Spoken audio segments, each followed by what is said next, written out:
Hello friends, welcome to our channel. First of all 50th birthday கொண்டாடுற நம்மளோட தளபதி விஜய் அவர்களுக்கு நம்மளோட பிறந்தநாள் வாழ்த்துக்களை சொல்லிடலாம். விஜய் ஃபேன்ஸ் யாராவது இருந்தீங்கன்னா கமெண்ட்ல உங்களோட விஷயத்தை விஜய் அவர்களுக்கு சொல்லுங்க. வாங்க இப்போ நம்ம வீடியோக்குள்ள போகலாம். மறக்காம நம்ம சேனலை சப்ஸ்கிரைப் பண்ணிட்டு வீடியோ கண்டினியூ பண்ணுங்க, லைக் ஷேர் கமெண்ட் பண்ணுங்க. இப்போ வாங்க வீடியோக்குள்ள போகலாம். விஜய் அவர்கள் சென்னையில் ஜூன் 22, 1974 சந்திரசேகர் அண்ட் ஷோபா அவர்களுக்கு மகனா பிறக்கிறாரு. ஜோசப் விஜய். இவருக்கு வித்யா அப்படின்ற ஒரு தங்கையும் இருந்திருக்கிறாங்க. அவங்க உடல்நிலை சரியில்லாத காரணத்தினால சின்ன வயசுலேயே இறந்துட்டாங்க. விஜய் அவர்களோட அப்பா ஒரு டைரக்டர் அண்ட் அவங்களோட அம்மா ஷோபா அவர்கள் ஒரு பாடகியா இருந்திருக்கிறாங்க. ஸ்கூலிங் எல்லாம் கோடம்பாக்கத்தில் முடிச்சிருக்காரு. காலேஜ் லாயலா காலேஜில் விஷுவல் கம்யூனிகேஷன் படிச்சிருக்காரு. சினிமா வாய்ப்புகள் அடுத்தடுத்து வந்ததுனால அவரோட காலேஜ் படிப்பை கம்ப்ளீட் பண்ண முடியலை. இவர் 10 வயதாக இருக்கும்போது வெற்றி அப்படின்ற ஒரு படத்து மூலமாக குழந்தை நட்சத்திரமாக அறிமுகமாகிறாரு. அவரோட அப்பா இயக்க இது எங்கள் நீதி அப்படின்ற படத்து வரைக்கும் அவர் குழந்தை நட்சத்திரமாக தான் நடிச்சிருந்திருக்காரு. 18 வயசுல இருக்கும்போது 1992 நாளைய தீர்ப்பு அப்படின்ற படத்துல நடிகரா அறிமுகமாகிறாரு. என்னதான் அடுத்தடுத்து படங்கள் இவர் நடிக்க ஆரம்பிச்சாலும் விக்ரமன் இயக்கிய 1996 வந்த பூவே உனக்காக படம் தான் திருப்பு முனையா அமைஞ்சிருந்திருக்கு. ஸோ இவர் பல முன்னணி நடிகர்களோட நடிச்சிருந்திருக்காரு. சிவாஜி கணேசன், விஜயகாந்த், இப்படி பல முன்னணி நடிகர்களோட இவர் நடிச்சிருந்திருக்காரு.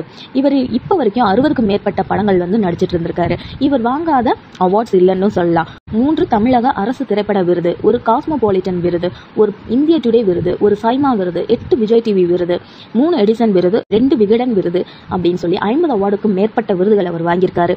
ஒரு முறை ஐக்கிய நாடு திரைப்பட விருதுக்கு நாமினேட்டும் பண்ணப்பட்டிருக்காரு. விஜய் அவர்கள் ஒரு ஹீரோவா மட்டும் உள்ள, ஒரு டான்சரா மட்டும் உள்ள, ஒரு சிங்கராகவும் இருந்திருக்காரு. நம்ம எல்லாருக்கும் தெரியும்.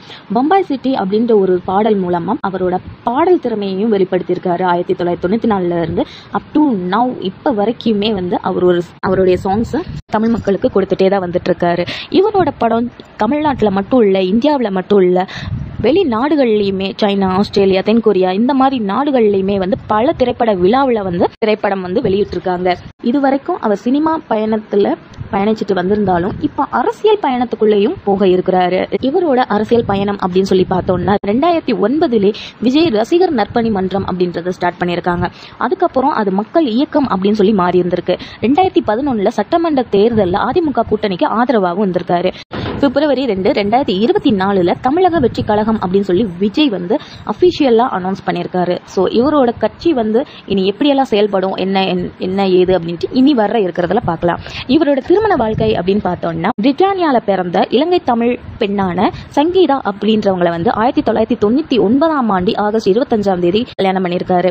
இவருக்கு 2000 ஜேசன் சஞ்சய் அப்படின்ற ஒரு பையனும் 2005 திவ்யா சாஷா அப்படின்ற ஒரு பொண்ணும் பிறந்திருக்கிறாங்க. ஸோ அவ்வளோதான் ஃப்ரெண்ட்ஸ். நம்மளோட வீடியோ உங்களுக்கு பிடிச்சிருந்தா லைக், ஷேர் அண்ட் கமெண்ட் பண்ணுங்க. மறக்காம சப்ஸ்கிரைப் பண்ணுங்க. மறக்காம தளபதி விஜய் அவர்களுக்கு உங்களோட பர்த்டே விசேஷ கமெண்ட்ல சொல்லுங்க. பாய்.